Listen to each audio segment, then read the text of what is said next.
War Eagle, War Rapport family, I am your host, C Dub. Tonight, we turn our attention to the Mercer Bears. We'll look at a few key matchups tonight as we preview Auburn's first opponent of the 2022 season. We'll look at a few other matchups across the SEC and actually give our predictions for those games as well. All that and more in tonight's edition of the Midweek Report.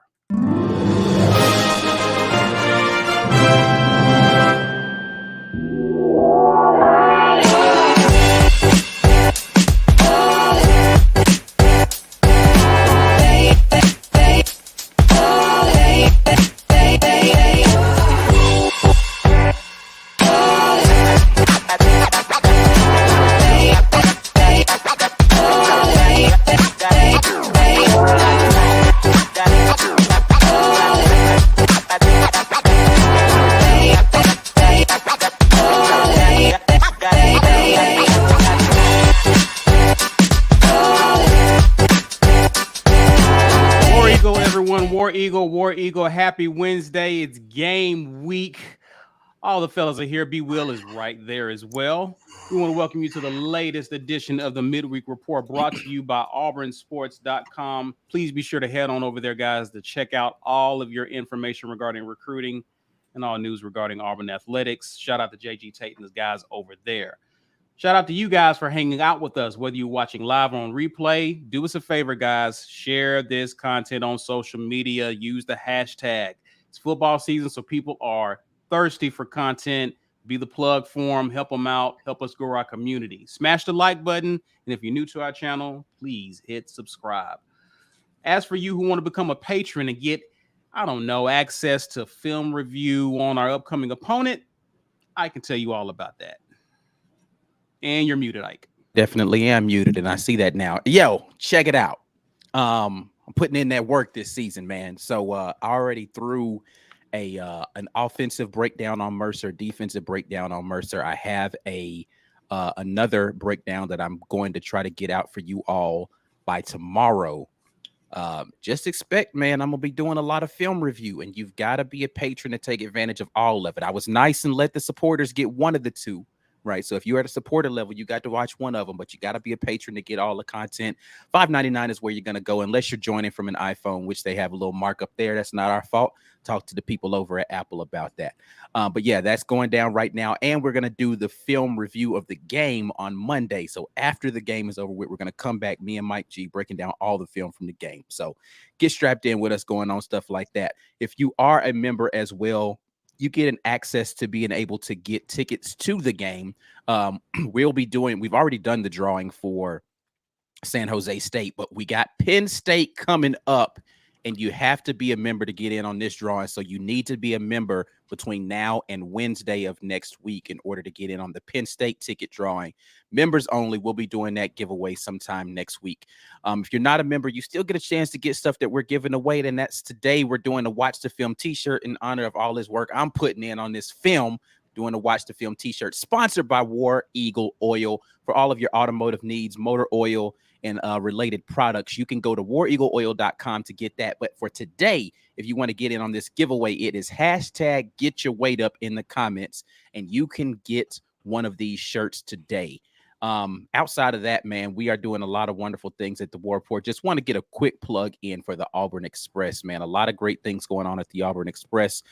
Mike Mack and memes, we don't talk about it a lot, but man, my man Mike G, our guy Auburn Memes, and Brandy Mack doing some pod only content for y'all, man. So make sure you go check that out.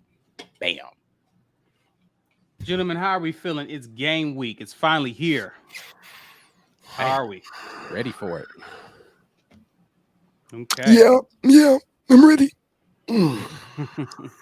Mike? Sure. Sound constipated. I was about to say, did somebody kick you in the groin right before you got on the show or something? I'm hoarse with excitement. That's what it is. I am hoarse with excitement. That was Doc Rivers' voice? Yeah, we gotta get out here. We gotta play hard. Come on. Well, guys, listen, let's get into it. Let's not even delay this. Let's talk some of the other games happening in the SEC. Set them up, see if they're new to what we got going on. Set them up what they can expect. We do have a lot of. I'm just assuming people know. All right. Yeah. During the season, our content is a little different, obviously, because we're focused solely on the games taking place. first part of the show, or the first 30 minutes of the show, we usually kick things off with previewing other games taking place in the SEC. This is our time to kind of, show a little hate or just predict who we think gonna win, but mostly hate. We're gonna go through and so we're gonna go through and predict some of these games. So let's get it kicked off, fellas. First game up, which actually is tomorrow, I believe. Ball State at Tennessee. It seems kind of straightforward here. I'm going Tennessee. What say you, gentlemen? Hendon Hooker time, man. Yeah. The Hookers are going to win this one. Hookers. It's going to happen. They're going to do it. Hookers at ball. We're playing Ball State. I like it. Yeah. Hooker's going to play with the balls. That's what they're going to do. Yeah. Tennessee, all the way. So mature. 1-0 for the week. All right. Let's move on, guys. La Tech at Mizzou. What do we think about this one? Minus 20.5? Wow. I'm going to go with Mizzou. I mean, listen. I'm going with Mizzou. No upsets here. Yeah. Yeah, Mizzou's going to win. Mizzou. Mizzou's going to win. You think minus 20.5? Cover, really? Though? I don't know, man. I don't know anything about La Tech, so I'm going to say they're going to cover just off the strength of Missouri fans are enthusiastic about their team, and I think that they might have gotten. I mean, they couldn't have been much worse defensively, so maybe they've gotten better. And 20.5 is, Missouri still. B? Yeah, sure. I mean, La Tech just got a new coach he's a gunslinging kind of coach, lots of offense. I have no idea if that means that the players he has there can do it, or that they have anything on defense. So I'm gonna just say Missouri with no confidence. I wouldn't bet it with my money. Right. But yeah, Missouri will win though. Yeah, sure. Yeah. Sure. Sam Houston at Texas A&M. This will be interesting, right? Like, we get to see Haynes King won the job, did he not? Yes. Right. We get to see the Haynes King show. We get to see what Jimothy chose last year. And, he got hurt. He got hurt after that first game. I'm looking forward to seeing this one. I'm going Texas A&M. It should be an easy one. But I'm more interested in how, number one, their offensive line is going to look after a horrible 2021 campaign, and what the quarterback looks like, obviously, because he seems to be sticking with K. He's got a Haynes King flavor to him. Jimothy does. So, yeah, I'm not sure how much you're going to glean from this game against Sam Houston, but we'll see. We'll see. All right. Next up, this would be a fun one. Number 11, Oregon, and number 3, Georgia. I'm surprised we're doing this one this early. Okay. Yes. Well, actually, it's in chronological order of when. Yeah, I'm just going straight. My time. Go ahead. Let it run. Yeah. Go ahead. Dig it back. Yeah. I'm just going straight how I'm seeing them here. So this is in the order that they will be played is what we're doing here. Right. Gotcha. Okay. Yeah. So minus 17.5. Yeah, I think that's interesting for an 11th ranked opponent. That's a big number. I was surprised, but I was surprised by the number, not necessarily that Georgia was favored. I was surprised by the number. I was like 17.5. Yeah. I mean, I know it's in the Georgia Dome, but 17.5. In the spirit of being petty, Georgia is gonna pound the motherfucking fist. I want to see them. What is a duck? What do ducks do that's impressive? Oh, here we go. What do they do? What is the purpose? The hell with them ducks, man. SEC. I'm going to the SEC flavor to open in these neutral site opening games, and it's a home game. Let's be clear, this is a home game for Georgia. Georgia, don't embarrass us. Beat the hell out these ducks. Georgia. Oregon has a new coach. I'm surprised I know they've done a good job recruiting, but I'm surprised with the new coach, a lot of turnover. They're ranked that high. But I'm telling you, I don't get it I'm actually, so there's two things about this. I'm actually shocked that that Oregon's ranked this high, but I'm actually shocked that the number is 17. I thought it was going to be closer than this, actually. I mean, I still think Georgia's going to win the game, but I'll just be interested to see if that defense that certain Georgia fans that watch this channel think that's not going to fall off. And I just don't think there's anywhere but backwards for them to go from all-time great. Personally, I still think they'll be really good, but I don't think there's anywhere to go but backwards from all-time great. So man, let me tell you something. I'm petty. I don't want to see Oregon win this. That's what it is. That's it. Yeah. I feel bad, but I want to see you fail.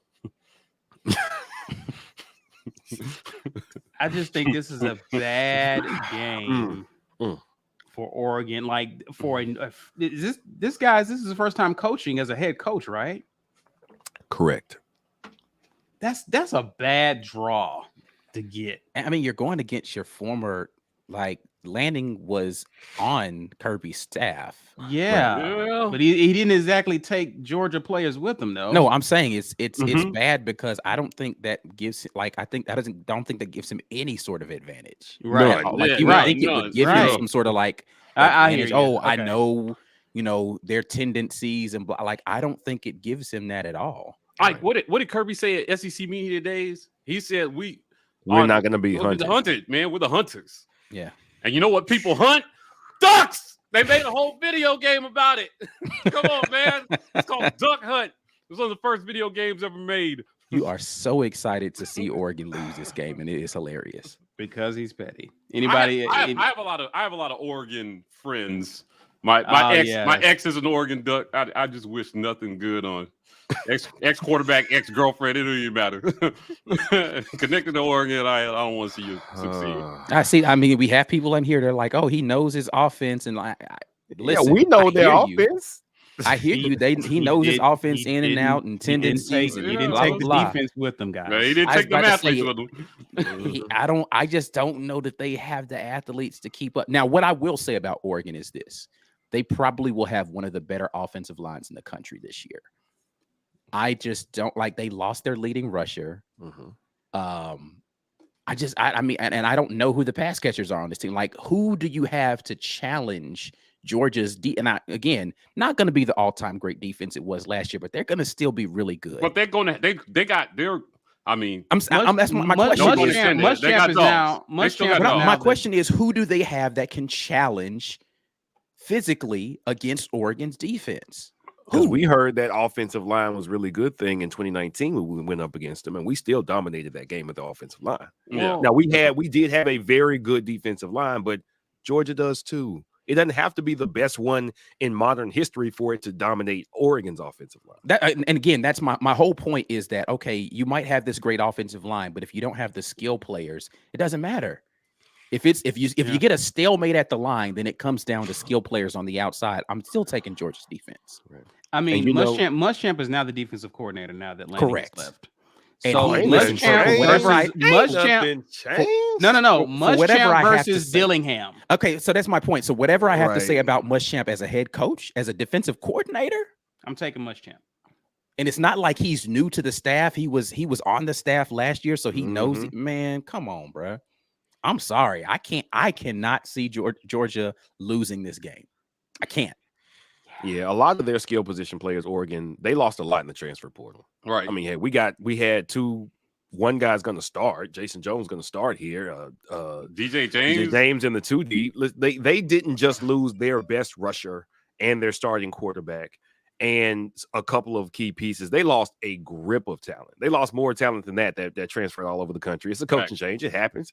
So if nothing else, we've seen with no continuity how that can set you back.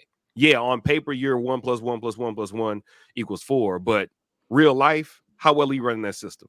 And you're playing somebody who, for all the games that didn't, what's not Dillingham? What's his name? The coach? Dan Lanning, yeah. That he might be able to play. I don't know if y'all remember this. They asked Jimbo after the 2013 National Championship game if he knew that our wide receiver coach at the time, former Auburn quarterback, Damian Craig. It's like, so he was on your staff. Did that add into what you were going to change? He said, yeah, we knew how he would adjust to us based on what he knew about us. So we gamed him. We knew how we would adjust, how he would say, hey, let's do this to them. And so they knew exactly how to counter what Damian Craig would counter them with. It's mind games, but listen, there are 2 outstanding defensive minds over there for Georgia, and they're both better than Dan Lanning, in my opinion. So I don't think Georgia has anything to worry about. Listen, there is a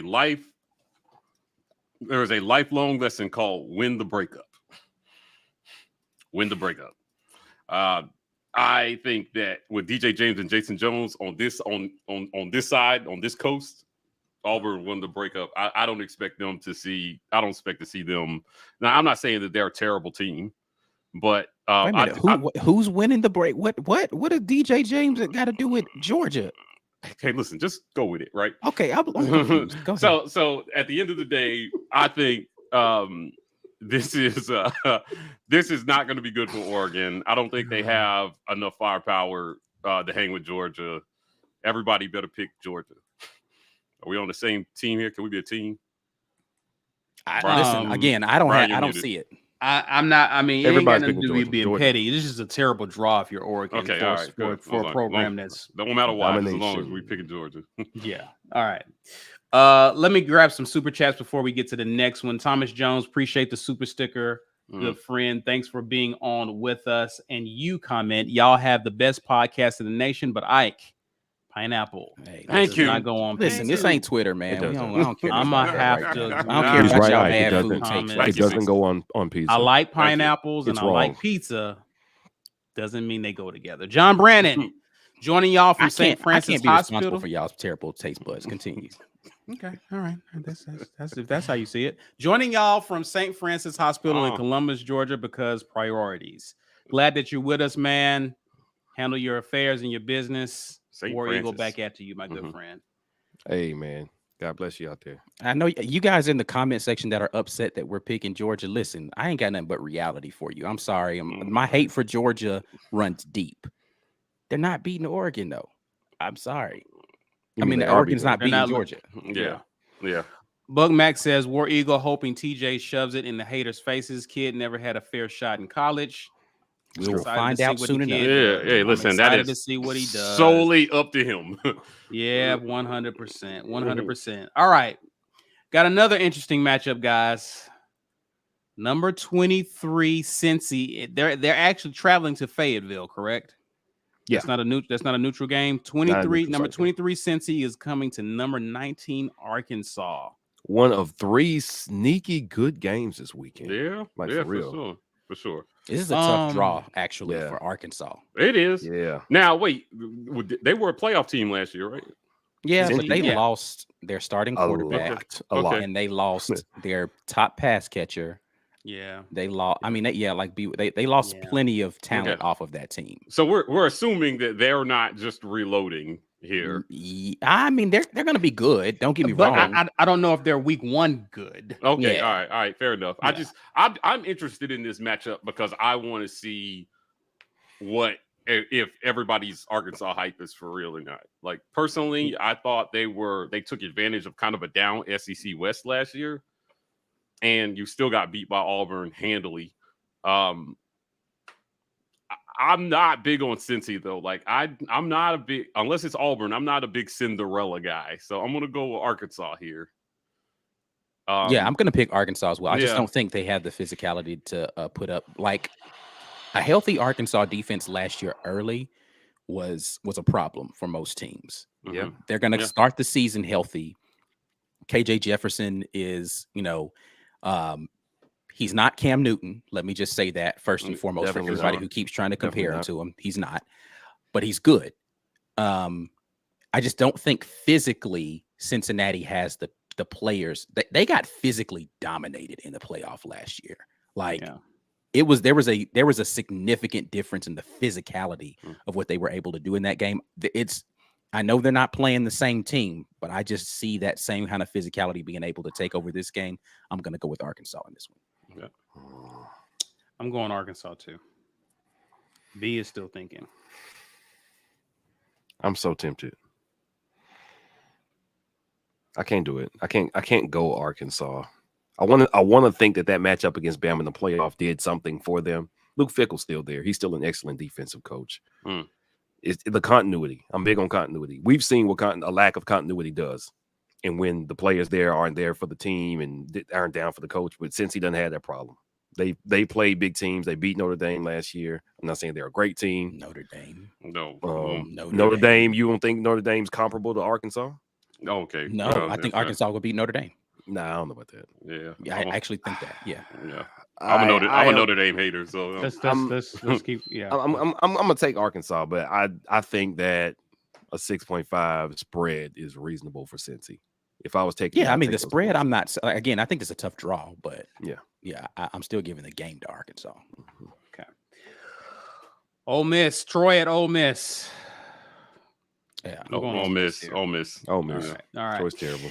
All right, guys. Number 7. Mm-hmm. This is the one. This is buddy. This is the one. Yes, sir. Yes, sir. Listen, new year, same Mike G, Florida. So you just a Florida believer? No, I'm an SEC believer. I'm going Florida, but I feel like y'all gonna pick Utah, and I'm taking same strategy as last year. And what got you in trying last to get place? you're trying to get the early lead in the. Okay, I see where you're going with I didn't finish last, so let's just remember that. Okay, let's remember who finished last. That's fine. that would be me. There was a strategy worse than mine. I didn't have a strategy. I was just picking games. That's a strategy worse than mine last year. So there's no strategy involved. go with Florida. So this is crazy that the number 7 team in the country is only getting 3 points in this I'm game. telling you. Yeah. And it's a home game for Florida, right? So they'd probably be like a even touchdown on a neutral site, Yeah. and then they shifted a few points because Florida's at home. Mm-hmm. I say Utah. I'm taking Utah. I am taking Utah for I'm sure. taking Utah. Because I think Utah defensively is good, I will as well go with Utah on this one. So we got Florida. This is our first separation, right? I think we've been agreeing on all of them up to this point. So right. that's fun. Mike, you got a chance to get up early, man. Yeah, you do. Yeah, you do. Yeah. We're gonna Or not. Miami of Ohio at Kentucky. I'm going Kentucky. Kentucky. Kentucky for sure. Guys, is it possible that Vandy could go 2-0?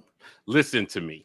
Oh, yeah, for sure. Brandy Mack, our girl Brandy Mack on Twitter, follow her on Twitter, Brandy with 3 E's and a Mac on the end. She said that Vandy 2.5, over 2.5 was one of her favorite bets of the year. Mm-hmm. They took game 1 at Hawaii. This could be game 2, and they need one more cupcake. After we talked, I mean, she told me that after the game, and I was just like, crap, I would have taken Vandy over 2.5 as well, too, on the season. Yeah. But I'm gonna go Vandy here. I think I just enjoyed everybody who were prisoner of the moment in the first quarter against Hawaii, and then Vandy just started pulling points out of their ass. I'm going Vandy here. Like literally from everywhere. There was like point, punt return, block, interception. I'm going Vandy too. Yeah, I mean they're gonna start 2-0 Vandy. Vandy. Yeah, 2-0. Utah State at Bama. Yeah. 41.5. What? And I bet they about get it too. I bet they. I mean, Bama's gonna win. Bama's gonna win. Yeah, I am. Yeah. Okay. Yeah, Bama.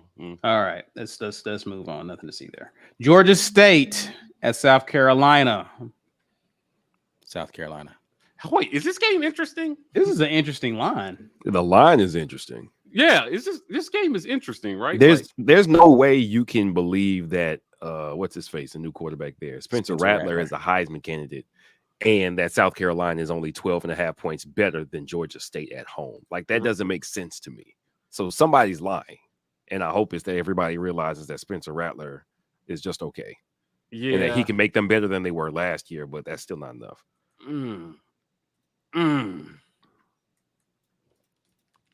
Is there any version of last year's Georgia State that shows up and they're competitive in this game? If you're only judging it off of our game, then sure, but right. Yeah. All right. I'm gonna go with Soldier Boy Beamer, but I'll be watching this one. I think this is going to be one of the ones I just like keep an eye on the side TV. He's gonna run out of tunnel and turn his swag on and beat Georgia State. Yeah, right. Yeah, gotcha. Look in the mirror. Yeah. In the mirror. South Carolina win, but I don't know about that spread. Yeah. Yeah. All right, guys, we got two more here. FSU at LSU. Look at that line right there. Look at it. I'm waiting to hear what Brian has to say about this game. This is one of these games where, like, you wait to you want to hear the experts speak first. Expert? I'm not an expert. I just compared to us. Yeah, right. I mean, all right. I just made some gambles early last season that paid off. That's all it was. You won the challenge. All right. So I mean, okay, I have no idea who these teams are because this offseason. I've never heard of either of these schools. Who are they? Did we learn anything about FSU last week? No.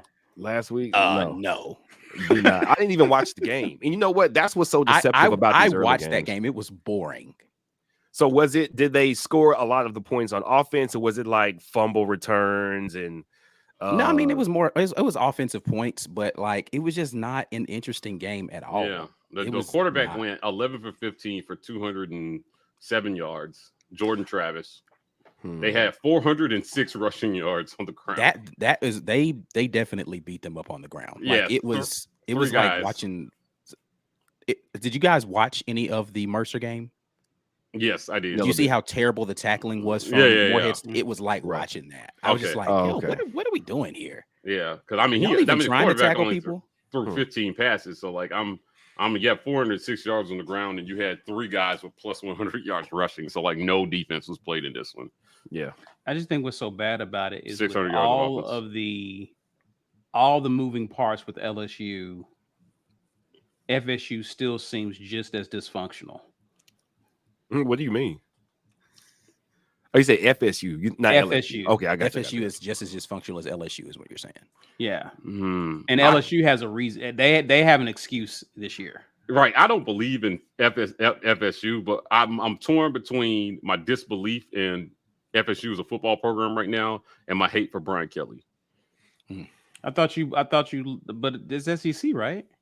I was, but this is the one. This is where he killed. Let's all remember he killed a video guy. Could have been me, Caesar. Let's see. Oh man, I'm no, I'm gonna go with LSU on this one. It's in Death Valley. I'm taking LSU. I'm going LSU. Yeah, that's a good point. I mean, FSU is just. This is a Sunday night game, right? We're gonna learn a lot about LSU, though. To me, I'm gonna learn a lot. I don't think we do though. Like there are things that you can learn a lot. I wouldn't classify it as a lot. Because I didn't see anything in that first FSU game that made me say, oh, this FSU team could be formidable. And if LSU goes out and handles them right, like what if I don't know what FSU is going to be this year based upon what I saw in that first game. Like I don't know. It didn't tell me anything. What if LSU doesn't handle them? I mean, they've started trash seasons before and they've ended okay, right? Like LSU especially with a new coach. Yeah, there are things that you expect to not be so great. And people expect some things. Superdome, by the way, but 2 or 3 games into the season, the thing that's interesting, I think, about this for LSU is the quarterback situation, right? Because you've got essentially the same type of situation we're looking at here at Auburn, which is a more traditional pocket passer and a more mobile quarterback, right? Mm-hmm. And they're having this juxtaposition of which direction do they want to take the offense. They may have decided one direction and then pivot and go a different direction a couple of games later, and it's a completely different offense. So again, I don't know how much you learn yet about them. Right. LSU. I'm still taking LSU. I'm going LSU as well. Last one. Did you go B? I did not. I'm going to take LSU for now. Is anybody? We're gonna have to rewatch this and put this down somewhere because I'm not keeping up. Oh yeah, I have one decision. I'm gonna do it for the pod. So all right, gotta go back through. Memphis at Mississippi State. Last time they played at Memphis, it got a little interesting. Will it be interesting again this year? I'm taking Mississippi State. I don't know enough about that Memphis team to have any confidence in them. I'm just gonna take Mississippi State off the strength that I think they can put up numbers. So. Mississippi State got holes last year. It was like a punt return for a touchdown. It was something where it was really dicey, and the refs gave it to Memphis, and that ended up deciding the game. I think Mississippi State gets his back. This is one of those get it back in blood games that teams often have, and I think they win. Do they cover? I can see it going off the rails. Honestly, I could. Yeah. Especially if a team hadn't played in that stadium with the bells and all that stuff. I could see it getting out of hand, but they definitely win. They definitely win. Mississippi State wins. Mississippi State's going to annoy their team to death. It's like, oh, I can't stand the bells. Yes. Hearing bells for a week or two afterwards. I gotta say, I was gonna say, like I just gotta say, jumping back, Big Game Boomer has been screaming all over Twitter that Utah is a playoff team. And so part of my Florida pick is I bookmarked that tweet and I just want to see him eat those words in week 1. I've seen a lot of people with that feeling. Some people kind of like, okay, they got enough stuff coming back. I mean, so here's what that's based on, right? Mm-hmm. It's based on the fact that they don't feel like anybody's good in the Pac-12. And if Utah can walk through the Pac-12, they've got a shot at the playoffs. For sure. If they don't lose any games outside of a non-conference game to start the season, they've got a legitimate chance to get there. That's not a bad take, but it would be helped if they don't lose this first game, right? Like if they lose this first game, it damages. You can about forget it because who's challenging you? But even if they win the Pac, right? Like they'd have to like not lose any games and win the Pac to even have a shot with that first loss on there. Yeah, correct. I mean, because you got Oregon sitting in 11-2, but if you lose this game, then it weakens whatever claim Oregon is going to have if they beat them as well, too. Like that's this is why people don't get why we root for other SEC schools, other conferences. It's because it strengthens your claim if those teams are good. When they're not good, they'll say you beat nobody. So I mean, the Pac they've been pretty consistently left out of this playoff or not even considered in some years. And to your point, if they lose this first game, I don't know how they get enough like that means everybody else has got to screw up somewhere. Unless Florida goes like 10-2 or something. Right. Then it looks like a more legitimate win. Yeah. Well, Vegas thinks this is a coin flip. It is. Vegas thinks this is a coin flip. So like I don't know. I thought that was a bold take given that their margin of error is so small, but okay. B Will's forehead, appreciate the super chat. After that TJ interview, there is 0% chance that we lose any game this year. Love the confidence. Also, I bet all Oregon fans smell like Nichols and drink white Gatorade. I bought a white Gatorade yesterday by accident. It was an accident. It was an accident. I'm thinking about the Powerade. The white Powerade is good. Is it? I don't know about the Gatorade. White Gatorade is White Gatorade is not really good at all. I'm the idiot that for whatever reason, whenever I go into a convenience store, I'm going to pick up like a blue Powerade, and I always get the diet one, and it's like got the stevia sweetener in it. Worst. It's awful. It is awful. Oh man, I've done that before. That is a very unproductive like stuff trip. with stevia in it. I just assume that you don't like pineapples on pizza. Continue here. That's it. All right, guys. Listen, let us know your thoughts about the other matchups as we'll preview the Auburn's matchup after the break. But we definitely, guys, want you to still, if you're watching with us, replay or live, we need you to do us a favor and share this video, guys, on social media. Smash that like button. And if you're new to the channel, please subscribe. We're going to take a pause to acknowledge the sponsors of the War Rapport. This edition of the War Rapport is made possible by our generous sponsors. AuburnSports.com. For news and notes on all things Auburn Sports, head over to AuburnSports.com. Athletic Architects. For young athletes looking to secure their financial future, let Athletic Architects help you to build your financial house. Head over to BuildAHouse.com. And our giveaway sponsor, War Eagle Oil. War Eagle Oil is your #1 place for all of your motor oil and related products. For more information, visit wareagleoil.com. As always, thank you to all of our sponsors, and thank you to all of you who have decided to be patrons of the War Rapport, man. We are in full swing for the season, so there are plenty of things for you to get in here and watch the film on. We've already got 2 film reviews that I did on Mercer that are live right now for our members. Patrons going to get both of them. Supporters will just get one of those 2. I've got another one that I'm trying to get out before the game this weekend. Hopefully, I'll have that ready for you all tomorrow, but you got to be a patron in order to check that out. For our members, we are doing ticket giveaways. We are giving away tickets. We've already done the drawing for San Jose State, which will announce the winner here in just a minute. But For Penn State, we will have ticket giveaways for that. So a pair of tickets going to the Penn State game coming courtesy of the War Rapport. No sponsors on that one except for us, baby. We're throwing that out there for you all who are members of the War Rapport. 2 tickets to that game. You have to be a member by the time we do the drawing next week in order to enter for this one. Outside of that, tonight, you don't have to have a membership. None of that. You just have to be present and here. But hashtag get your weight up in the comments. A Watch the Film t-shirt going to you all, sponsored by War Eagle Oil. Hashtag get your weight up in the comments. We'll be doing that drawing here in just about 25 minutes or so. You have to be present in order to win that right there. And if you are one of the people in the comments and you are really having a lot of anxiety about this season, you don't know what's going on, and you're just ready for us to get to talking about our game, don't worry.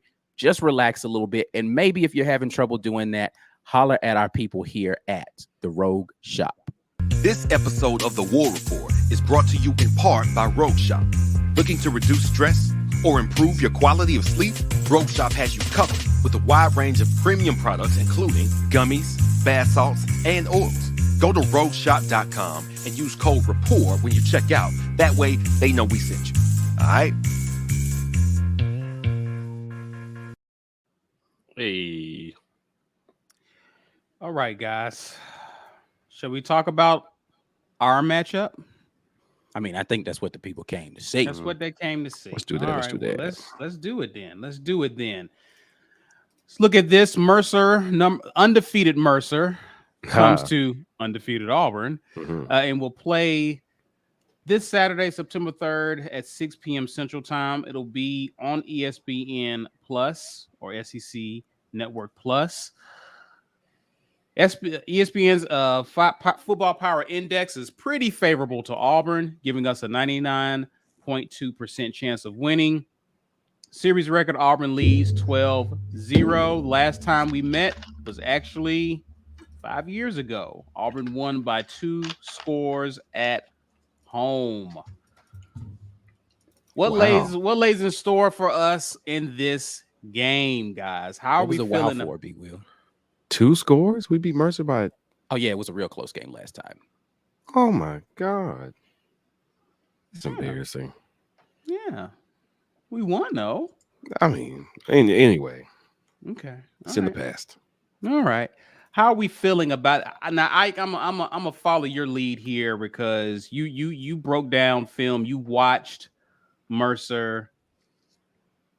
They thumped their opponent pretty handily, 63-13 last weekend. And of course, people looking at the box score was like, we may struggle. What were your thoughts after actually watching that game initially, as before we get into these matchups? Yeah, what I took away from that game is first and foremost, Morehead State's awful. They looked abysmal at just about everything.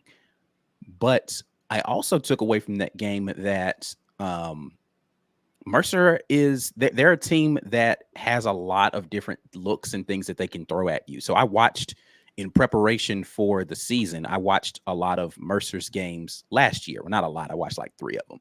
Mercer's games last year.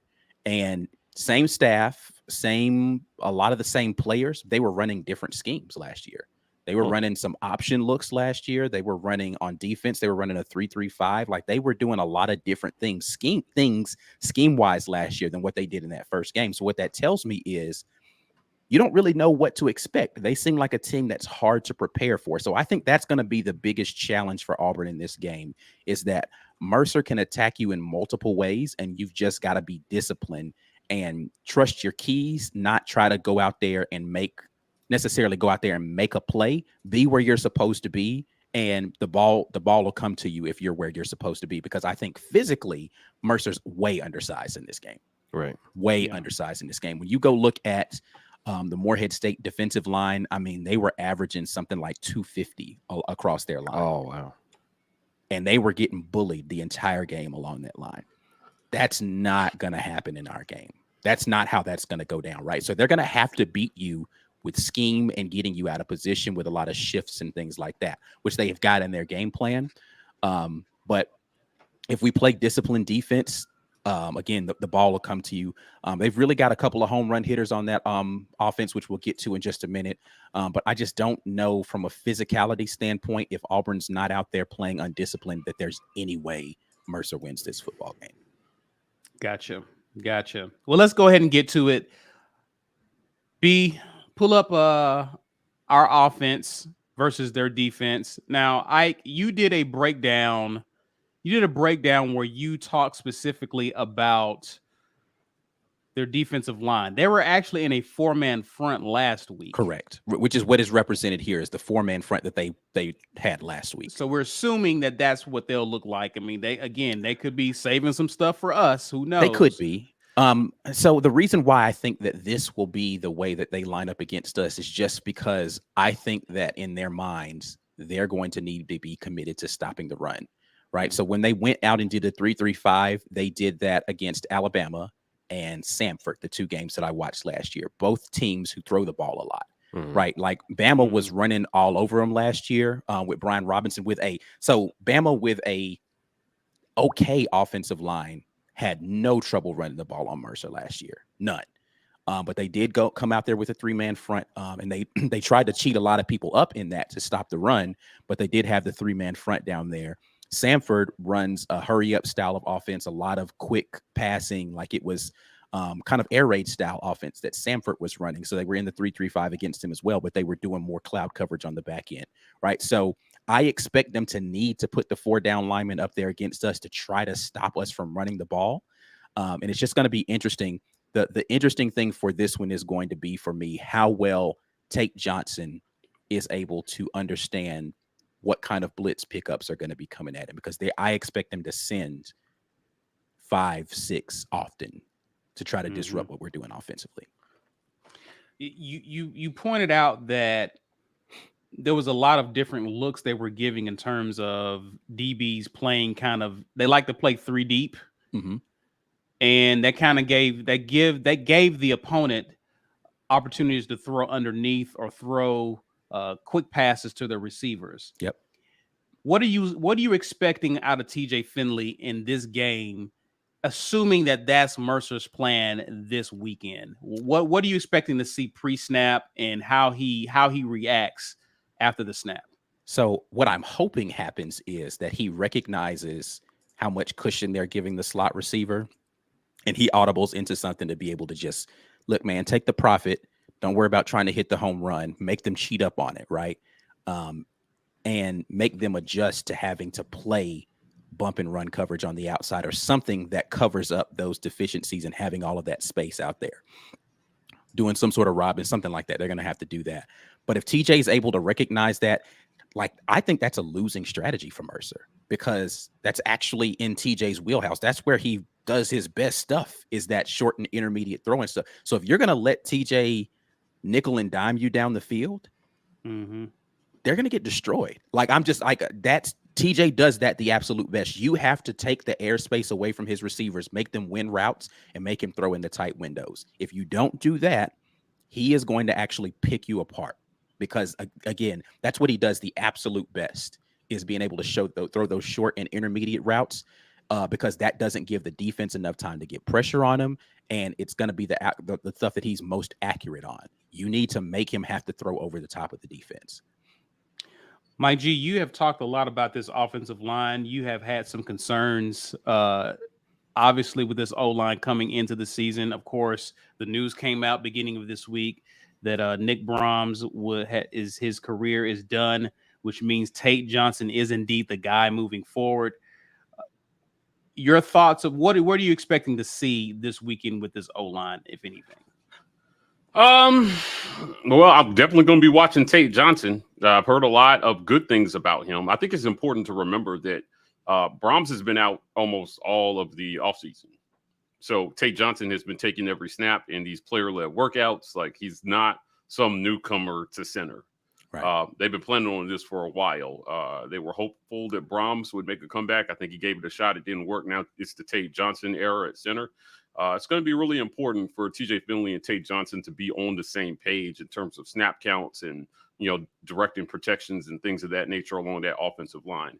What we're looking at here, I'll be interested to see how much of this we actually do and if they don't send 12 personnel out there.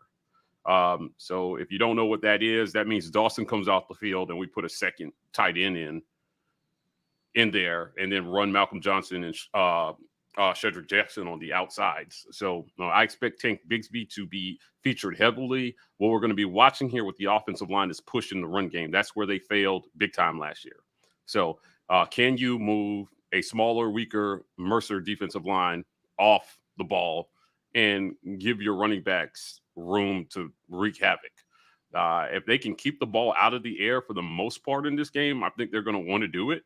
And use your all-world running backs, man. Use Tank Bigsby and use Jarquez Hunter to really get after it, find those gaps and see what those guys have early. So, but again, if they do that, I do expect to see a little bit more 12 personnel in this game. Malcolm Johnson Jr., obviously, I'm going to have an eye on him. I think we know what Shedrick Jackson is over there at the X, but they're starting Malcolm Johnson at the Z. Coy Moore is coming. If he doesn't play well in this game, it's going to be one of those things where, I've been told after the insertion of Coy Moore into this competition at wide receiver, Malcolm Johnson stepped his game up big time. This young man has been working hard. He had to change his game a little bit. He got a little bigger.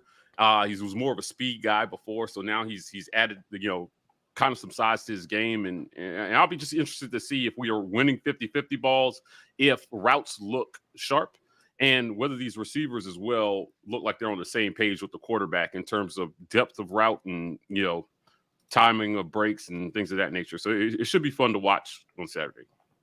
Ike, also in the film review you did before we move on to talking about our defense, Chris Hill, number 98 on the defensive end there, he was able to get some pressure coming off the edge in last week's game against Morehead State. He matches up against Troxel, who moves over from left tackle to right tackle. How you expect our tackles to do in this game, and how you think they match up with these guys? Yeah, I mean, so the guy that I pointed out specifically was number 11 here, Zabaru. But like on the defensive line, this is one of the things I think is going to be interesting in this game is to whether or not we can seal the edge, right? Because Mercer's going to want to try to win with speed because they're a smaller team, but they've got a ton of speed. Isaac Dowling, the middle linebacker, is a guy who's all over the place. They've just got a lot of speed on their defensive back end there. So I think that it's going to be interesting to see whether we can seal the edge and get some of those upfield things happening that would be like speed sweeps or reverses or some of the stuff that we've seen that this coaching staff likes to call. Between the tackles, I don't expect us to have a ton of trouble unless we've got protection issues, right? Where, it's supposed to be something where we're going, moving to the right and then somebody has a false step because they didn't understand which way we were sliding. So between the tackles, I expect us to actually do really well this game. But the specific question you ask is how our tackles are going to perform. And that's going to be key if we want to push the ball down the field, which I know we're going to want to do with play action. We're going to see probably pretty early TJ under center, the stretch zone play action fake with the bootleg rollout with some sort of tight end underneath route. And then you're going to have some sort of levels concept with that, right? Where you'll have the tight end underneath. TJ's probably going to be rolling out here to the right. So Shanker coming up underneath on the shallow, and then some sort of deep receiver cross behind that. And they usually run it out of what Mike was talking about, the 12 personnel. They usually run that out of that. So they'll have like a backside tight end with that as well. So it's going to be important that Troxel secures that edge to make sure that TJ doesn't have a pressure coming in his face immediately off the play fake. So that's going to be the difficult thing because, again, this is a quick team. They're not going to overpower you, but they are going to try to win with speed. So that's going to be an interesting matchup for me to see how our left tackles are able to handle that and how well we're able to execute those play fakes and TJ can get the ball out quickly to somebody. I don't expect that to win with a lot of frequency until the run game gets going. Gotcha. B, let's look at the defensive side of things. And a lot of was made of a few people on Mercer's offense who had really good games. Al Wooten, the running back, he's kind of a big guy, kind of a bruiser type of running back. Had a good game, but also I think they have a change of pace running back, Austin Douglas, who not pictured. Mhm. Got he off had, some major runs. I think he had 2 like really long touchdown runs early in that game. Fred Jackson is the more senior guy in that running back room, but yeah, that other kid is definitely a change of pace back. To me, this game, what I'm looking at specifically, Ike, and B. Will, you can let me know your thoughts here too. I love the defensive front. I even like our secondary. But what I'm paying attention to most is our linebackers in this game. That's Papo. That's Cam Riley. I watched the game. The Mercer-Morehead State game was a perfect example of having linebackers who are out of place, too slow to react, and just aren't shooting their gaps the way they're supposed to. The reason why Austin Douglas had 140 yards on 5 carries is because they were doing a lot of stuff we've seen in Harson's offense, a lot of shifts, a lot of movements.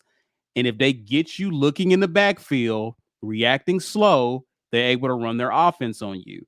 I'm looking to see how Papo and Riley reacts to this offense. And are there, when the running backs hit the hole, are these guys meeting them there? Your thoughts on that, fellas?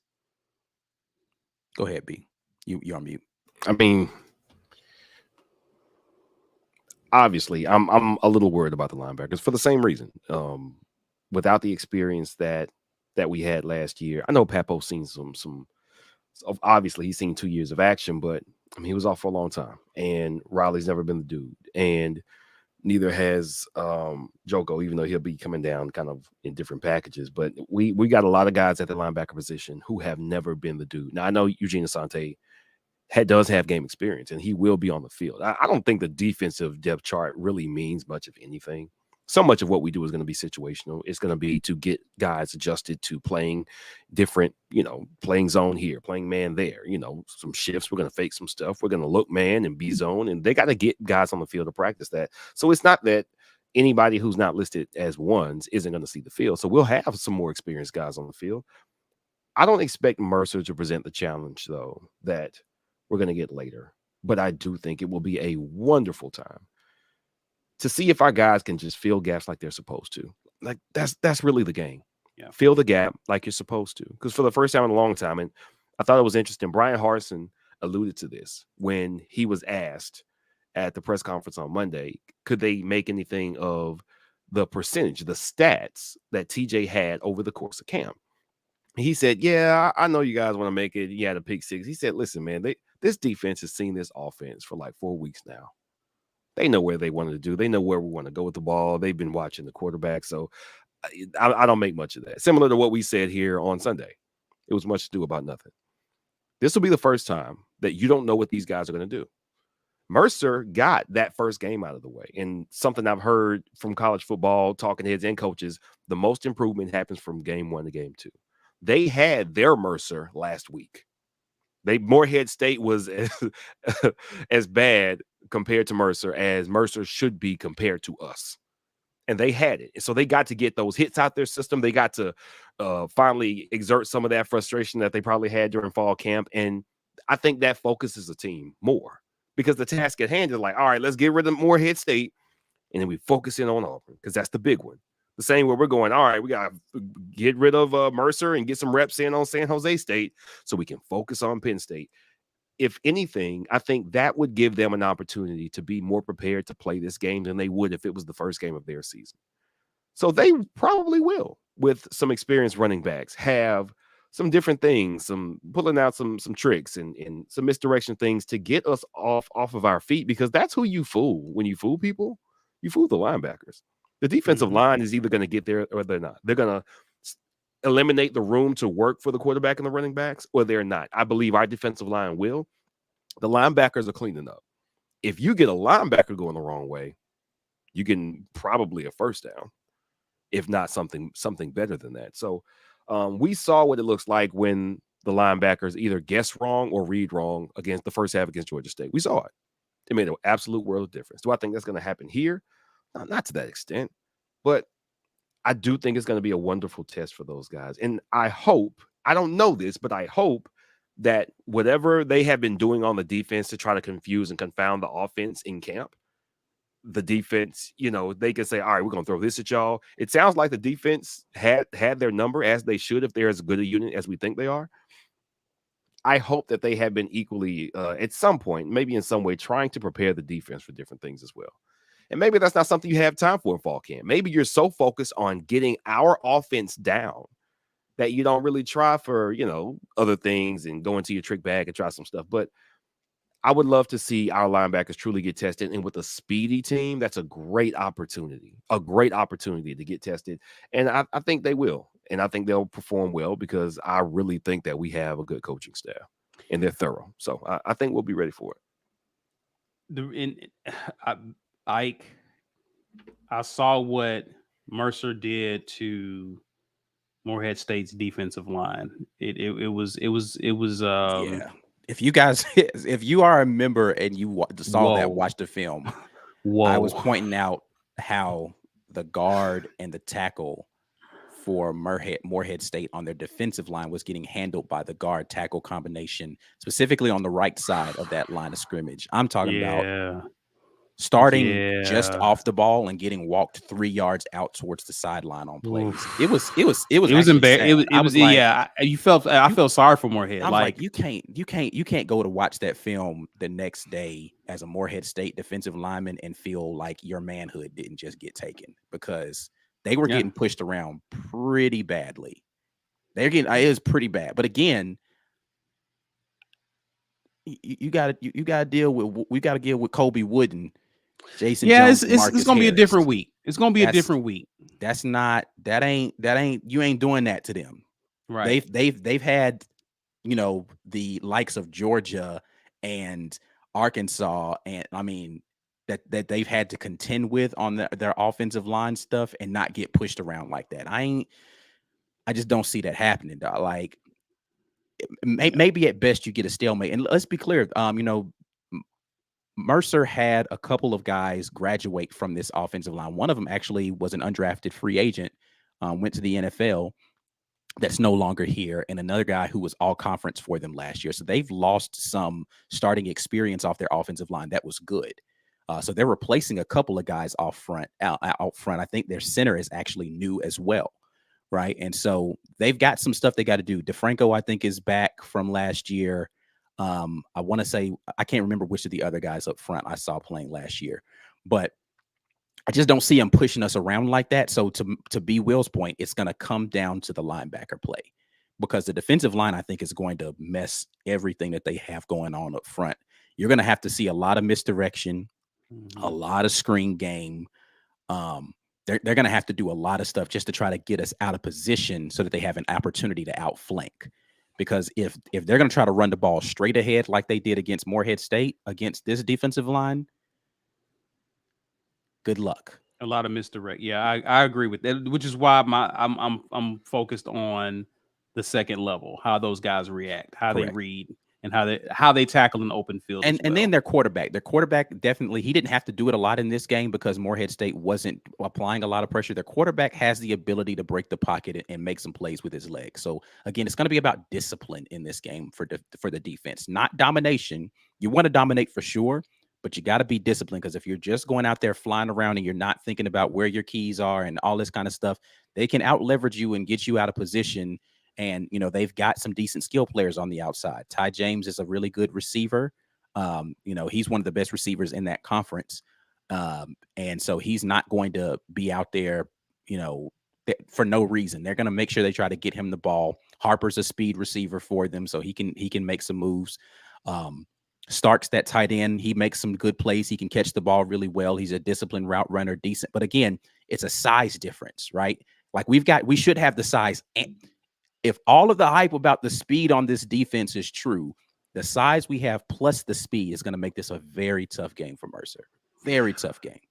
Ty James had an explosive game last weekend. You got him lined up here against Pritchett.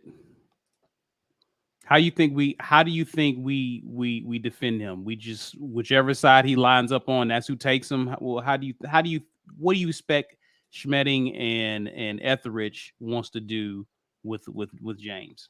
I mean, I think early in the game, we're going to be playing a lot of zone stuff just to try to confuse the back end. And so, because what you want to do with a quarterback who can run is try to make sure that your secondary has eyes forward as opposed to like turning and running with their back to the guy. So I expect that we're going to play a decent amount of zone early in that game and hope that our front seven just does their job so that that he doesn't have a ton of time to survey.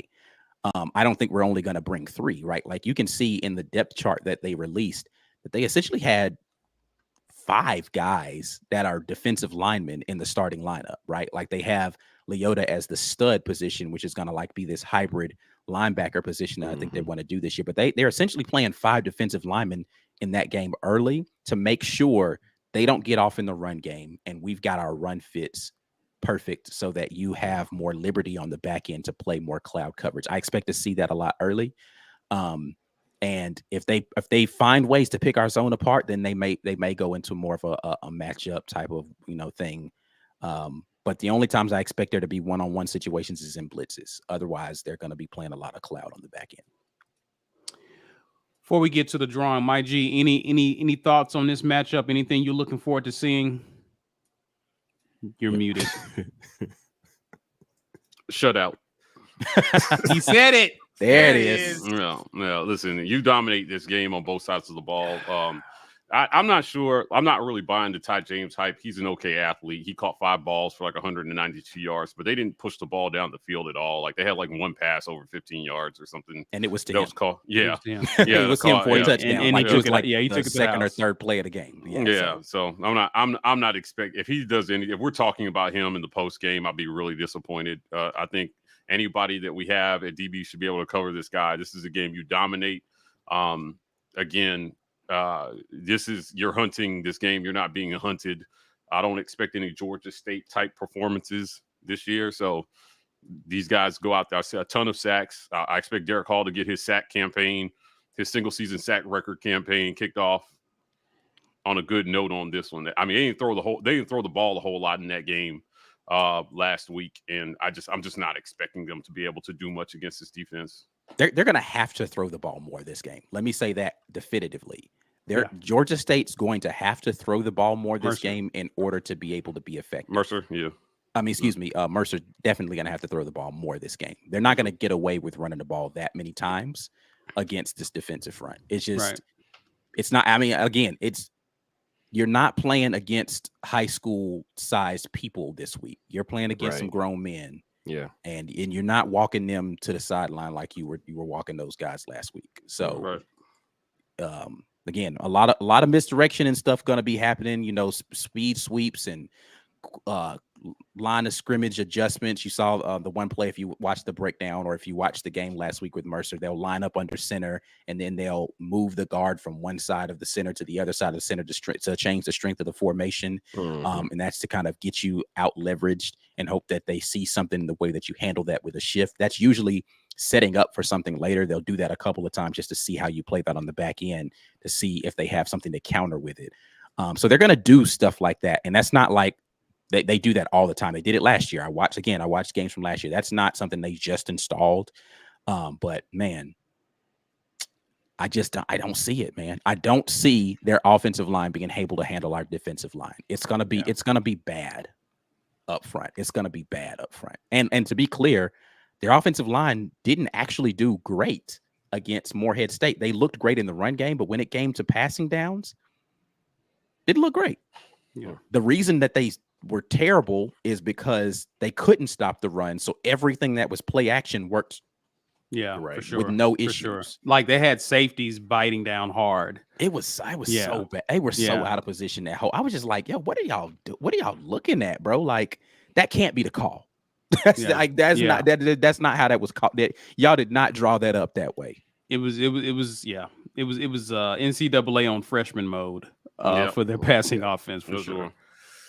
All right, guys. Well, we'll have some closing thoughts on this when we come back, but it's now time to give away a t-shirt courtesy of War Eagle Oil. That's our guy Walt there.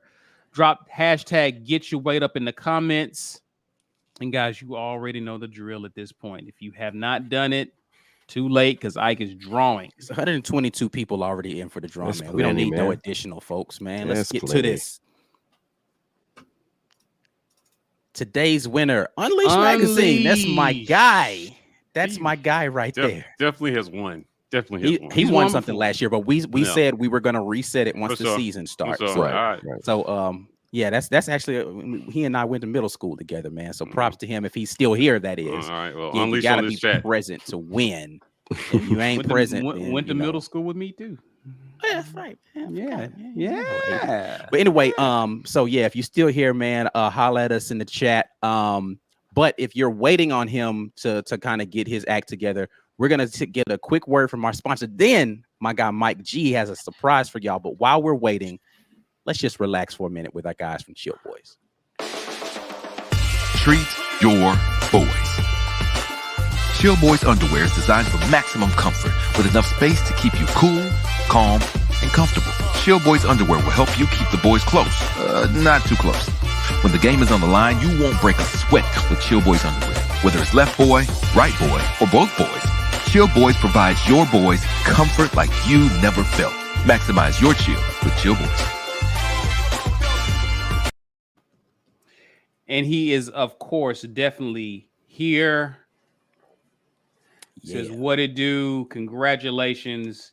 Like, you already got his information, right? Yeah, I think we're good on that one, Yeah, man. he's I'll in the just hit system. you up and get that from you, bro. Exclusive TV. I missed your super chat earlier. My apologies, sir. War Eagle and the lime cucumber Gatorade. Good. Oh, no, it's not. Oh, no. Listen, I got that green Gatorade one time thinking it was like melon or something, right? That was the worst surprise I had for probably I 30 can't days get with no before. cucumber juice, fam. I'm It's sorry. so weird. It's so weird, dog, because you thinking Gatorade, man, it's like a fruity. No, it tastes like a salad. It was not good. It was not good. I did not appreciate that. I'm going I'm to sorry. respectfully disagree with you, Bro, Exclusive I'm not TV. trying to drink no lime zest in a bottle, my fam. God. I'm sorry. Wow. Brian said, fuck salads. Bro. Not in a bottle. Oh, my bad. Monetization. Oh my God. Dang, we got to get some sensors in here for this man. He said- How many of these have we done, fellas? Yeah, I don't even know why y'all surprised. Look, so did you go and grab the super chat here before we get into this? next part? Yeah, I grab it real quick. Stuart Donald says, I keep hearing Harsin is old school. I went to that school.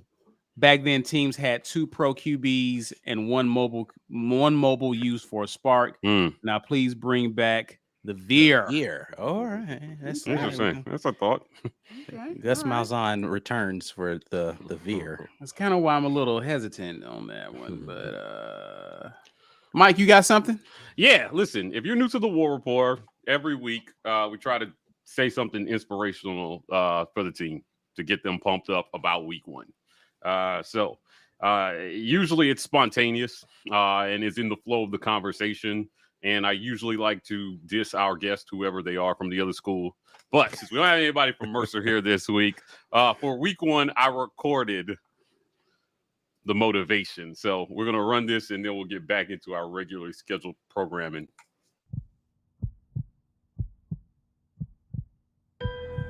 What does it mean to be a champion? Champions aren't born, they're made. Forged in the fire, molded by the belief that what others say can't be done will be achieved. The challenges along the journey are stepping stones to greatness, and a champion embraces the journey because it is the journey that will define us, and champions are immortalized for what they do along the path.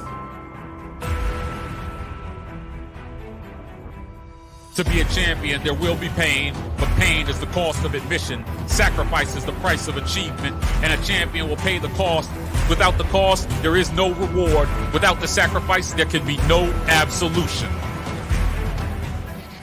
Through all the pain, through all the sacrifice, the sweat, the tears, self-doubt, fear, a champion keeps it pushing because failure will not prevail, and a champion will never stop. A champion will never quit. When the journey is over and the dust settles, a champion will emerge. A champion may doubt but never quits. A champion may fall but rises again and again. And for a champion, failure is temporary because champions don't make excuses. They make history.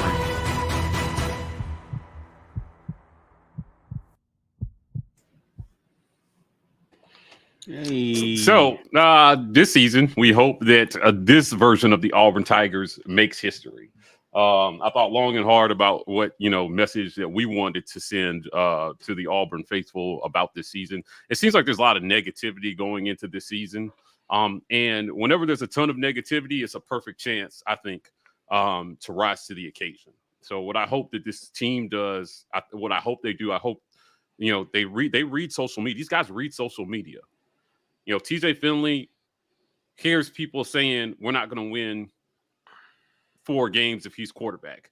Robbie Ashford hears people saying he can only run. We don't know if he can throw. Right? Our wide receiver room, they hear people saying they can't catch.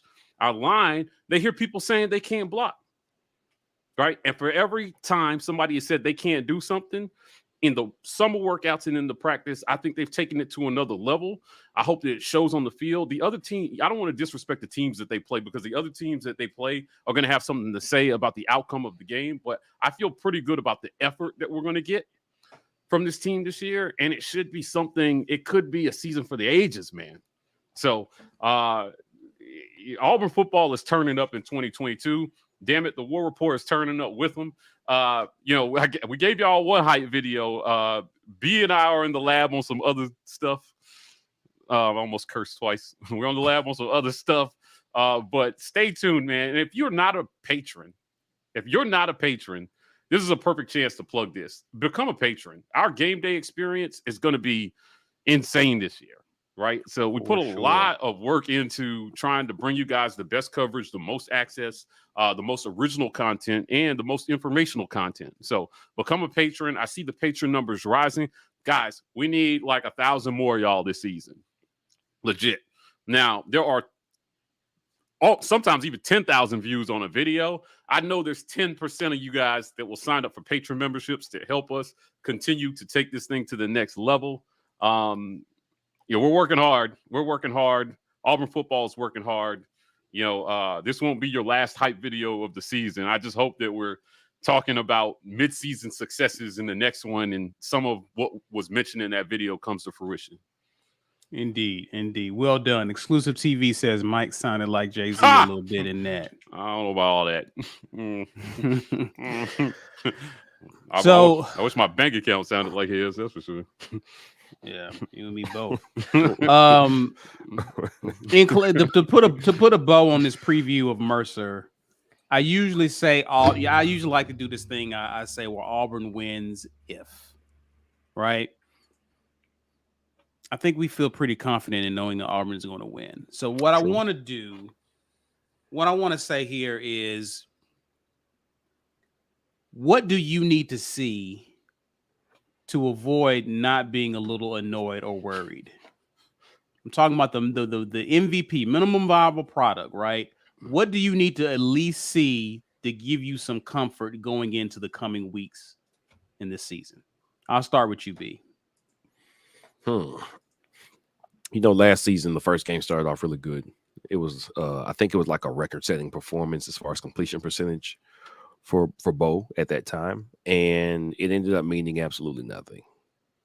Followed that up with Georgia State 3 weeks later, and Texas A&M later after that, with a couple good ones sprinkled in between. What we did see, though, and Ike was actually one he pointed this out. He was like, yeah, okay, so the completion percentage was high, but our offense still didn't look good. Consistency, placement on the ball, blocks that were or were not missed, assignments were missed, things that could have been perfect were not perfect. And it was there to see, but the score didn't show you exactly what had occurred realistically on the field. So I'm not playing the score for how good we look. We're going to have some flash plays. Somebody's going to run for a 50-yard touchdown. We're going to see all that. What I would like to see more than anything, though, is TJ Finley get out here. And even though I know he knows where to go with the ball, something that we've missed in these conversations this year so far about how good our offense can be is that most of the wide receivers will be very inexperienced in this offense. They got to know where to be. They have to make the read that TJ reads. And we're hoping that happens Malcolm Johnson was here last year. Shea was here last year. Those are the starters. That's probably a big reason why those are the starters on at wide receiver. But I want to see continuity and fluidity. That's something that when you have a good offense, it looks fluid. It doesn't mean every pass is going to be an 80-yard bomb. What it means is a guy gets to where he needs to be, and it's not that where he's reaching and he's stumbling, and then the quarterback's like, that's what I don't want to see. I don't want to see that. Some of that is inevitable because you're going to have guys who didn't play with TJ last year, and this is their first time playing with TJ in a real game. I want to see fluidity. If it's just going to be short passes, so we can let's get that going, man. So TJ has the accuracy medium.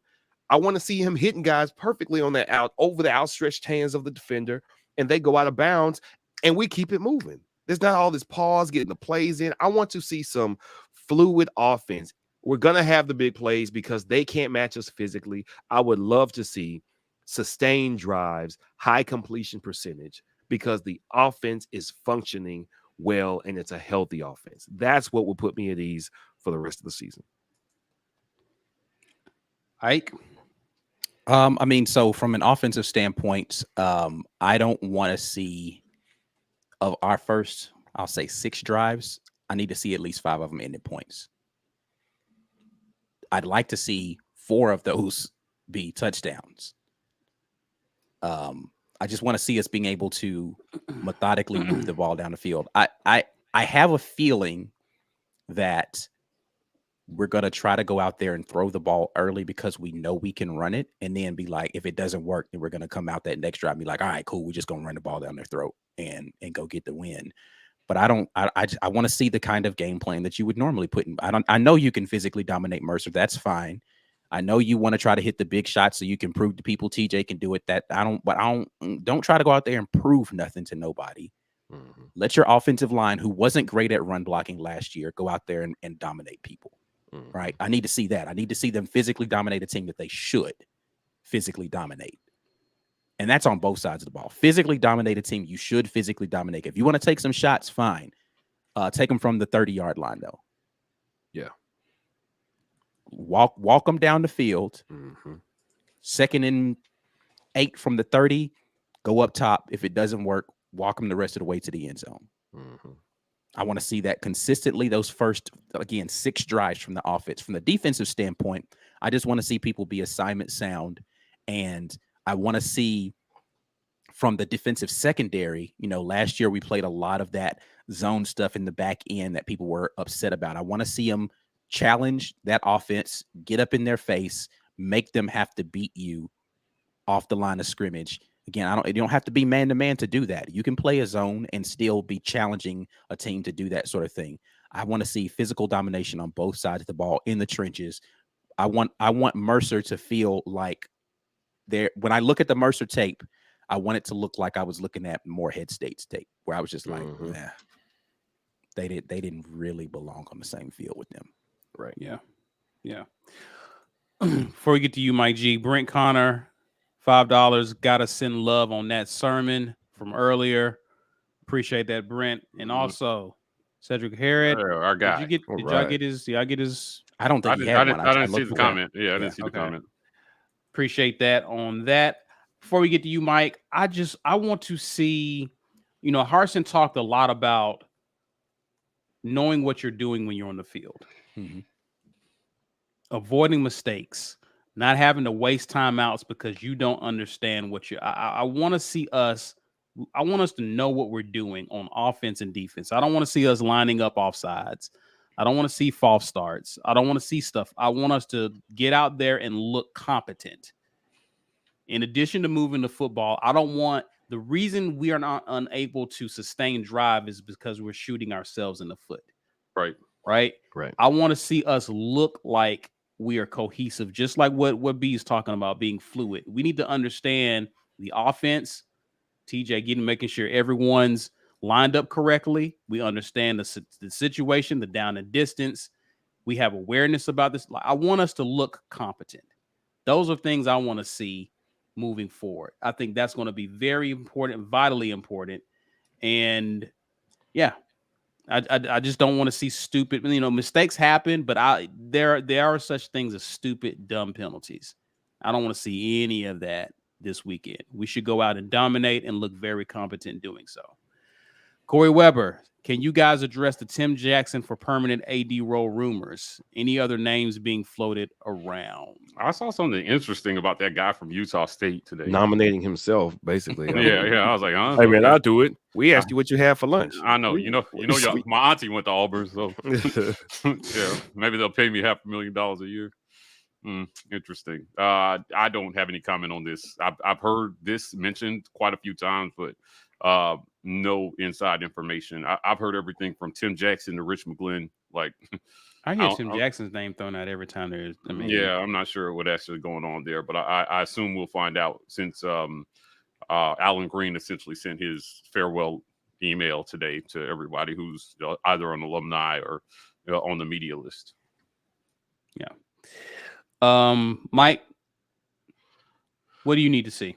I just need to see no excuses. Just go out there and get the job done. This is a weaker, smaller opponent. You have to respect them. I hope that they pay them the respect of an ass whipping. That's the easiest way to respect a weaker opponent is by taking them seriously and dominating a weaker opponent. So, if you're on the offense, they've taken a lot of disrespect, man, this offseason. And there's a lot of people projecting what they can't do and what they will do, which is not a lot, according to some people on social media. Just go out there and execute, man. This is a game you should be able to dominate physically, right? The end of that video said champions don't make excuses. They make history.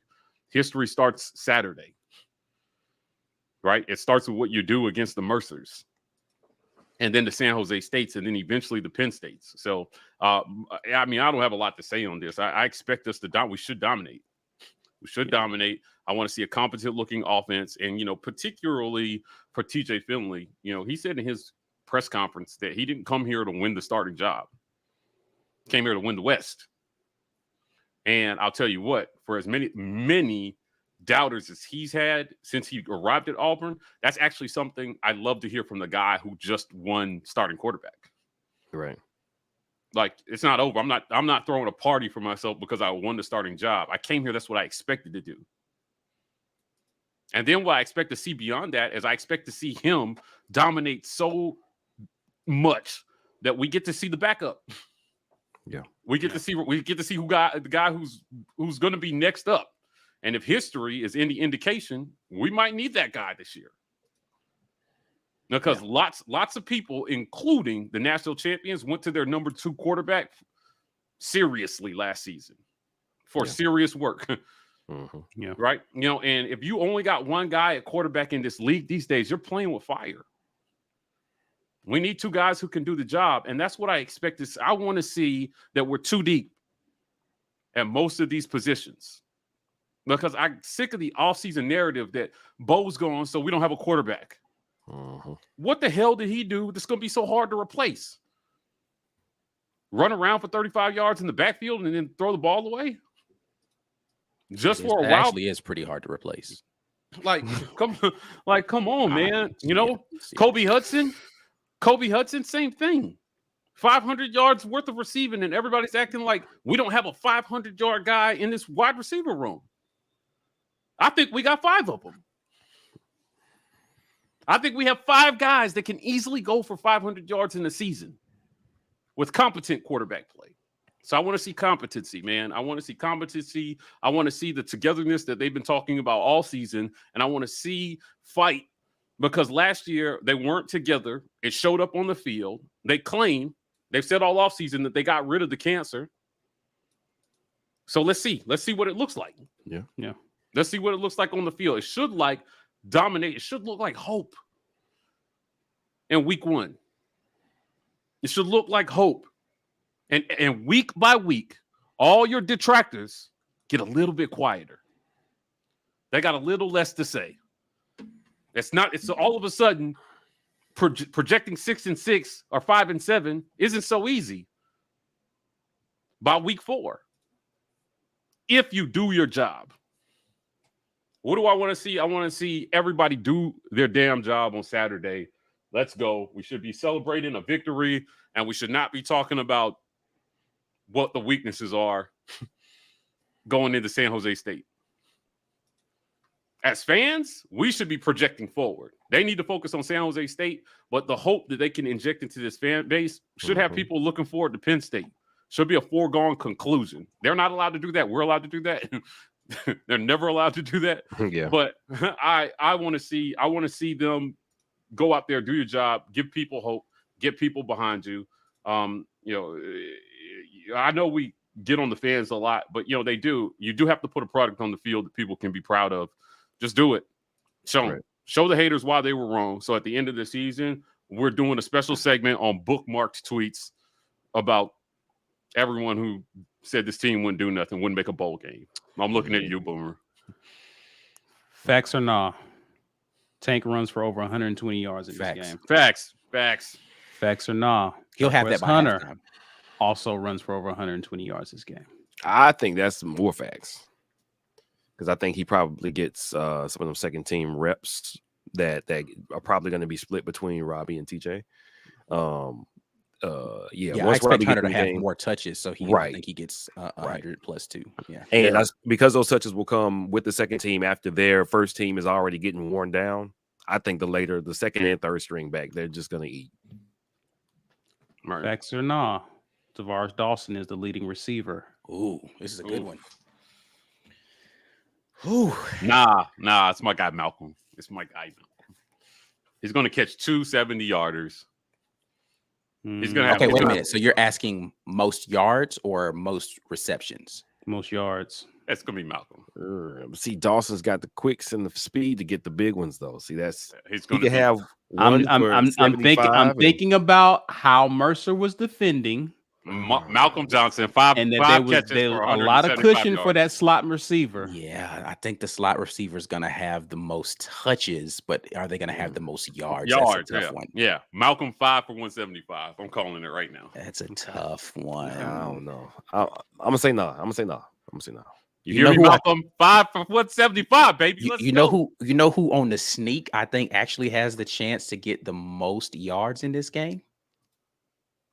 Camden Brown. Oh yeah. Hey, listen, that's not a bad pick. I think on the sneak he has an opportunity. He's already in the 2 deep, and I think he gets more reps because he's going to be playing with the second team. He has the opportunity to do that. Yeah, if they throw the ball on second, I'll be interested to see how they run the second team. Talking about what I want to see. I want to see them run the whole offense with the second team. Because I don't want to see Robbie or whoever comes and just hand the ball off. I want to see them operate the offense. We off that. We over that. We come in and the offense is don't shut down your playbook just because you put in the second team. Right. Yeah. I want to see that's them when come it's in time and to run cut the game off the second team. and head to the car. Like the game is over. I want to see our offense still run. Right. Now, Imani Smoot, appreciate the super chat. Put on your shades. AU wins the national championship in football, basketball, gymnastics, and equestrian. 2 out of 4, I think we have a legitimate shot at. The other 2, it's a long road to hoe, as they say. Mm-hmm. Long road to hoe. Corey Weber says, War Rapport, can we get a film study for the Penn State game tomorrow night? Hell no, Corey. Corey, I don't have that much time in my week, bro, because I still got to do. Listen, I'm like the team. I have to prep for the game the next week. I can't be 2 weeks ahead prepping film. I might cut the film, but I ain't gonna have time to give y'all Penn State. Yeah, somebody buy 300 gifted memberships right now, and Ike will do a film study on Penn State. I'm about to say you're gonna have to. Y'all gonna have to make up for some time to do that. Yeah, 300 memberships by tomorrow morning, and I will figure it out. He'll stay up all night and make that happen. Oh, for sure. And I will support him in spirit. Lawrence asks, "What do y'all think of Dawson getting the start over Javarius?" I think it was expected. It was expected, right? Like. Yeah. They've been singing Dawson's praises all off season. Yeah. I don't think that this says anything negative about JJ though, at all. No, I just think again, there's talent in that wide receiver room. People just need to get used to the fact that there's more than one guy and go out there and do the job. And I like the fact that these coaches are actually willing to reward people who put in the work and actually show improvement and development. Yep. You get rewarded. So I think it says a lot, nothing about Javaris, but it just says a lot about what Dawson has done this offseason. Agreed. Wesley Hilson, first play, a handoff or take a shot deep? C, pass to the running back. Okay. I think it's going to be a handoff. I think they want to go out and show. I think they just want to. They want to see. All right, are y'all ready? Offensive line, are y'all ready to go out here and make this happen? Also that's what I hope. I'm hoping they go out there and they're like they show Mercer on the very first play. It's going to be a long game. Yeah. It's going to be a long game. Cool We're going to push you all over this field. It's going to be a long game. B. Will's forehead says, appreciate the super chat. Hey, Mike G, what about that Discord? Yeah, we're busy. Maybe. Listen, I felt good about the Discord, and then I actually joined some Discords, and I was like, do I want to be a part of the deconstruction of decency by starting a Discord? But yeah, let me think about that some more. We have a very, very, I mean, we're turning up in other ways for you guys. So I'm going to need some help from the community on managing a Discord, because if we have one, I want a good one, right? I want one where actual conversation takes place. And I mean, if you guys don't know me on social media right now, I have no problem giving anybody the left foot of fellowship for saying dumb stuff or calling people names. I don't deal with it. So the Discord, yeah, let me think about that. Okay. Brent Connor, hashtag get us off these jobs. Appreciate the super chat. Yep. We get us off these jobs, man. Listen, hey. Help me. Yeah. So have we even said that on here? No, we haven't really talked about it publicly. Let's be clear. Let me put this out here right now. A few of us took the leap to say this was going to be the year the War Rapport was going to take the jump and do some stuff. And we got off of our jobs proactively.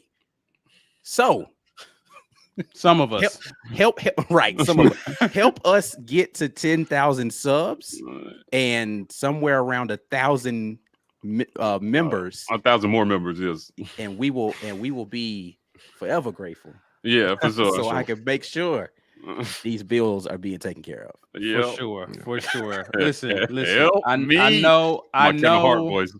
I know this is football season. I just feel an unction. I just want to remind you guys. They did. Yeah, they always double dribbled. Always and forever. Okay. I know it's football season, but keep this in front of you always.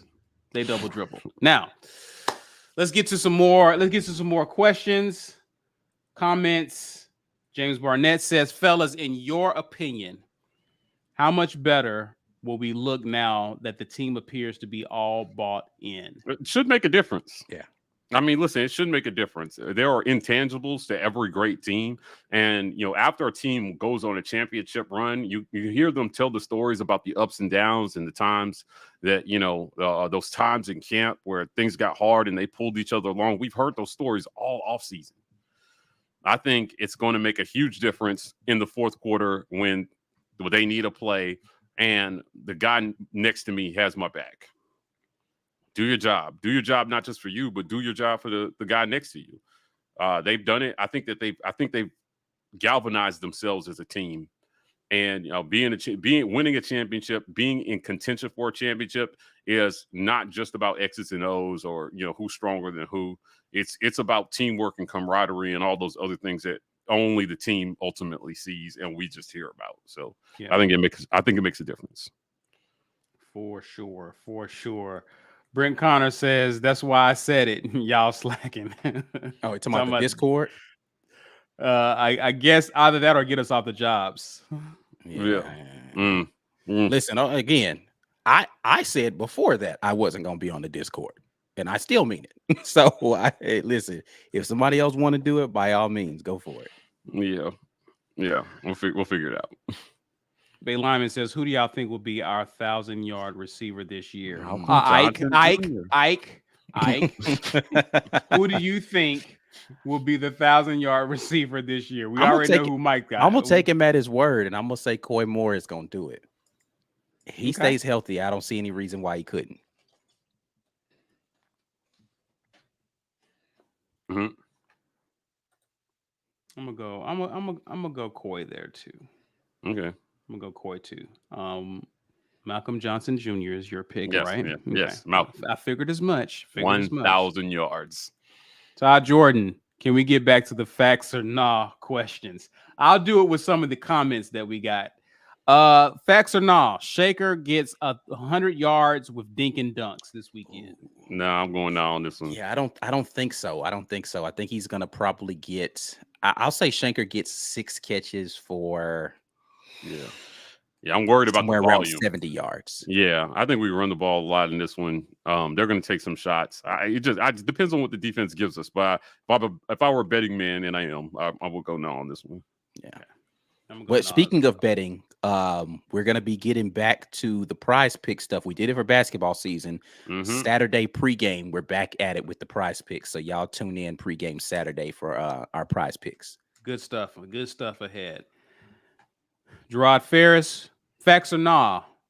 We will use both kickers in this game. We'll see more than one kicker in this game, I believe. If nothing but kickoffs versus field goals, we'll see more than one kicker, I think. Harsin was clear in saying that he was going to let Anders Carlson do both if he wanted to. But I think at some point in time, he lets one of the other guys get in. Okay. I'll pull this one up. Shankopotamus says, Ike calls me names. The only name I've ever called Shankopotamus was Shank. I don't know what you're referring to, actually. Hi, Shankopotamus. What kind of cat is that in your picture? Yeah. Let us know. I mean, let me know, because maybe I'm forgetting a name I've called. I don't think I've ever called you a name. I don't call anybody names except players. I've nicknamed a few players. That's about it. Yeah, you owned it, though. So it's okay. Yeah. Yeah, you told him. Lawrence, him.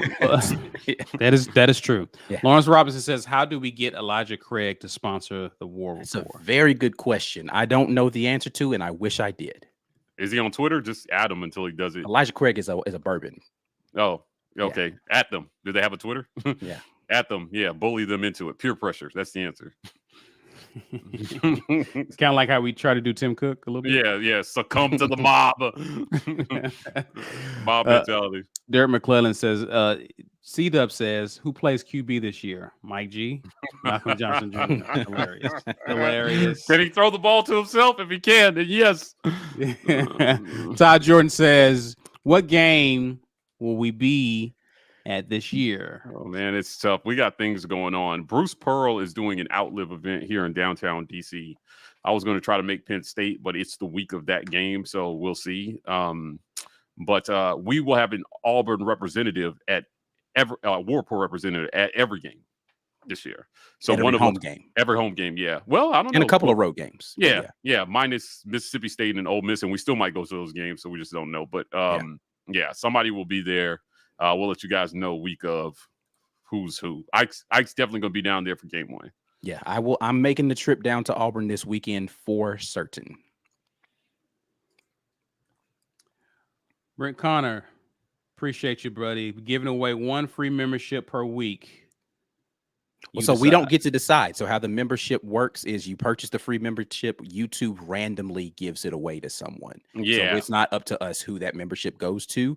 So when you do the membership, they send an email to someone using whatever email address that they have on their YouTube account to let them know that they can redeem a free membership because their activity shows that they watch War Rapport frequently. So if you're a subscriber, but you aren't a member, if someone gives a free or gifts a membership, you do have an opportunity to get a 1 month free membership from that.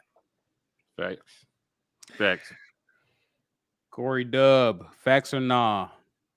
Oscar Chapman gets an opportunity this weekend to punt. Hopefully not, right? Like I'm going to The say hope he is nah, does. but I'm going to say facts. I'm hoping it's no for the first team offense at least. yeah, right. Yeah, I hope no punts in the first half. How about that? Yeah, I'd love to end That'd be nice. I mean, so here's I think this is an interesting one that nobody has asked is are we going to be forced to go for it on fourth down any? That's a good question. Interesting. I think we're gonna take a couple of fourth down plays. Yeah, there might be a couple like 4th and 2s that they're just like, screw it, just hand it to Tank and let them get 2 yards. Yeah, for sure.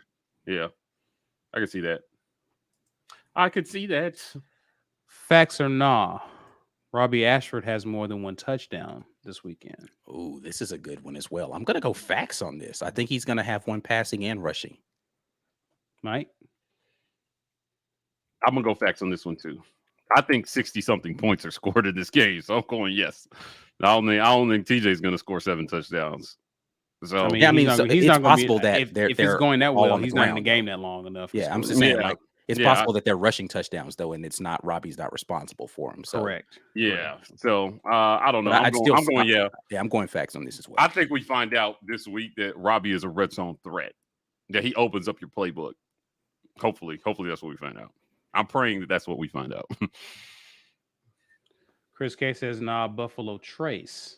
Which is another whiskey bourbon, by the way, for those that don't know. Buffalo Trace, I'm a fan of as well. So.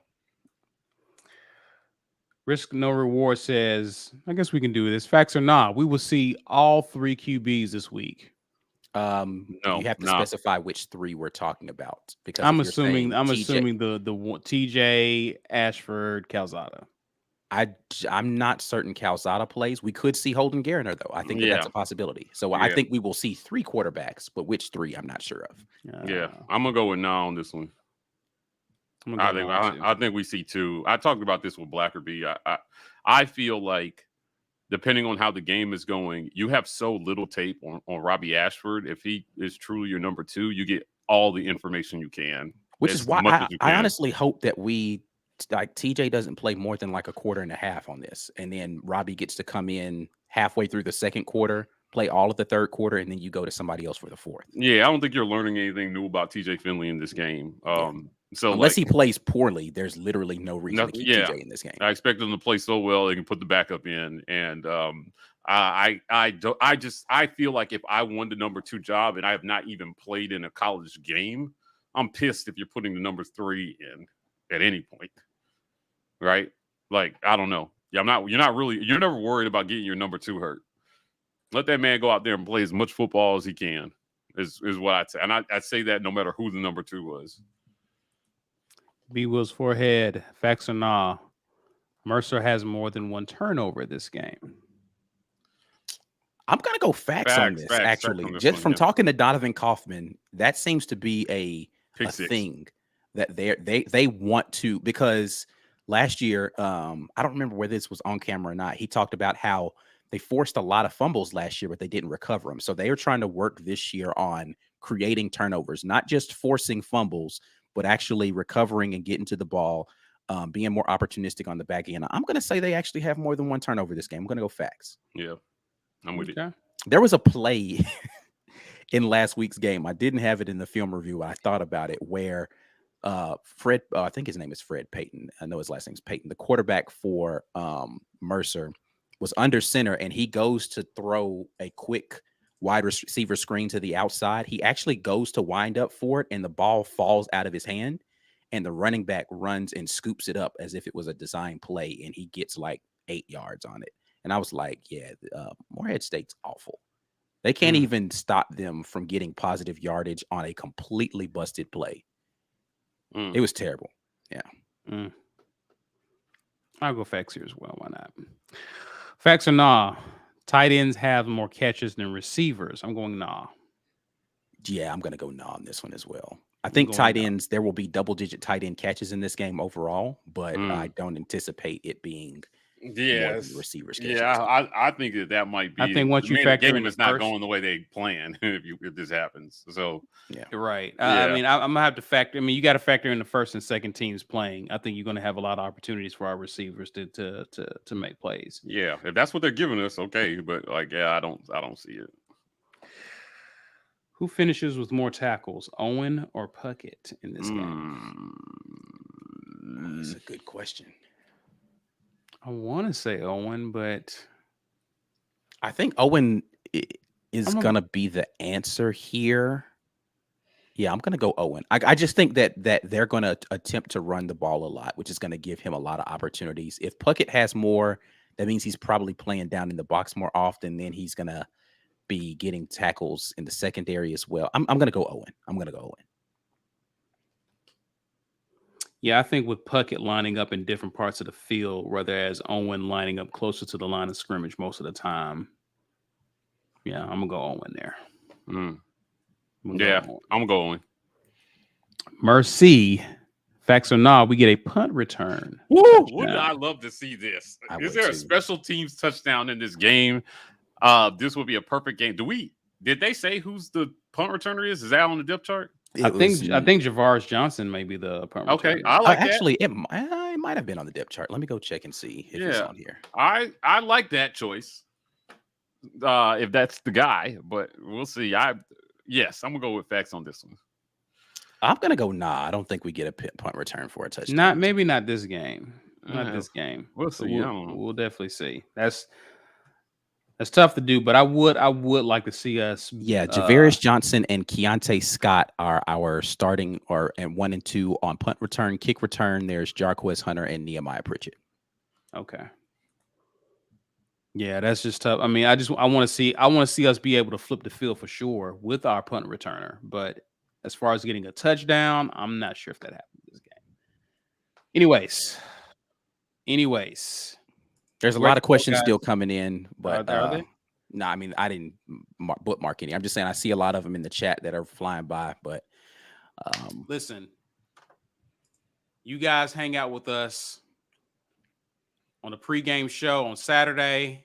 We can talk all these questions you want. Till then, Ike, tell the people how they can go from having a black name to a green name. get your green name by signing up for a membership, or hopefully one of your War Rapport family gifts you with a membership. Either way, $5.99 is what's going to take you to the patron level to get you the vast majority of things, well, all the things that are going to be happening for us.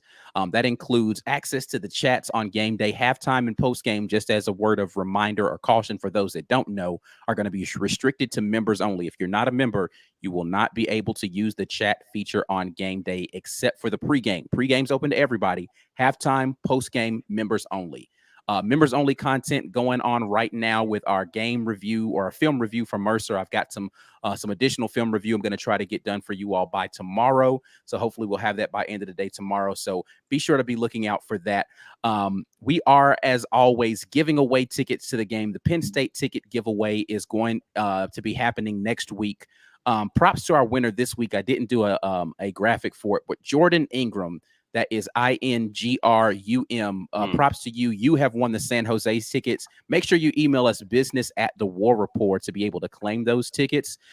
If you're a member and you want to get in on these ticket giveaways, you have to make sure that you are on our email list. So go to the About section of our YouTube channel and make sure you sign up for the email list so we can know how to get in touch with you to let you know that you've won those tickets. We gave away stuff as always. Again, thanks to War Eagle Oil for the the t-shirt giveaway. Props to our guy who won that already. But if you did not get an opportunity to win today, hit up the merch store. That is thewarreport.com. The new and improved warreport.com is available to you.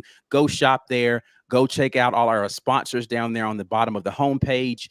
Go read some articles. Myself and B. Will have been writing articles about some of this content. Make sure that you go and check out thewarreport.com for all of that content. Additional content in audio form. The Auburn Express, powered by the War Rapport, is available everywhere that you listen to podcasts. So you can go check that out on iTunes, Spotify, etc., etc., etc. Make sure you lock it in with your boys right here at the War Rapport. Guys, we appreciate you hanging out with us Before you get out of here, you always know we need your help. We need you to help spread the word. People are looking for content. Help them out by sharing this on social media. Use the hashtag. Smash that like button. And for those of you who happen to find one of those links on social media, clicked on it, watched our show, new to our channel, please hit subscribe. If you want to interact with us on social media, you can find us on Instagram, Twitter, Facebook at The War Rapport. We are TW Rapport on TikTok. That's it for now, guys. We'll definitely see you later this weekend on Saturday. Hold on, wait a minute. Somebody said I missed this in the chat somehow. Mentioned the gifting of 50 memberships by Thomas. Apparently, Thomas gifted 50 memberships. Whoa. I didn't. Thomas, I am so sorry that I missed this, but Wow. we don't get notifications. When you guys do Yeah, this. okay. We don't. So thank you for doing Thank that. you, Thomas. Now, Yeah. I did notice when you watch the show on replay, it does show when people, like if you're watching in the YouTube browser, like in the YouTube, because we're not looking at YouTube right now. Right. It does say when somebody gives away membership. So like, we just don't see it. Yeah. So that was not us trying to look past that. Thank you so much, Thank you Thomas. so We much. didn't Yeah. see it, That's a apologies. big deal. Yeah, let's go. Shut out.